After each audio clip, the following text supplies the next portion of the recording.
આપણે રોજ ઘી તો યુઝ કરીએ છીએ, રાઈટ? રોટલી પર, દાળમાં, બાળકોને પણ આપીએ છીએ. પણ એક સવાલ છે, આપણે જે ઘી યુઝ કરીએ છીએ એ ખરેખર શુદ્ધ છે કે નહીં? કારણ કે આજકાલ માર્કેટમાં ઘણા બ્રાન્ડ છે, પણ કોઈ પર વિશ્વાસ આવતો નથી.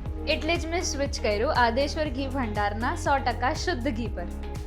આ લોકો ઘી પોતે વાલોણા કરીને બનાવે છે, બા દાદાની માટલા પદ્ધતિથી. એટલે ટેસ્ટ પણ એકદમ નેચરલ લાગે છે અને સૌથી ઇમ્પોર્ટન્ટ શુદ્ધ લાગે છે. કોઈ પણ મિક્સચર નથી, લેબ ટેસ્ટેડ ક્વોલિટી અને એકદમ દેશી ટેસ્ટ. અને ખાસ વાત, 1 કિલો હોય કે 5 કિલો ઘી પૂરું મળશે. બરણીનું વજન અલગ આવશે. અને હા, ઓર્ડર કરવું તો એકદમ ઇઝી છે. સ્ક્રીન પર આપેલા નંબર પર કોલ કરો અથવા વોટ્સએપ પર તમારો ઓર્ડર લખાવો. ફ્રી હોમ ડિલિવરી સાથે કેશ ઓન ડિલિવરી પણ અવેલેબલ છે. એટલે કોઈ ટેન્શન જ નથી. હવે હું તો આ જ યુઝ કરું છું અને તમે પણ ટ્રાય કરજો. આદેશ્વર ઘી ભંડાર. ડિફરન્સ તમે જાતે જ ફીલ કરશો.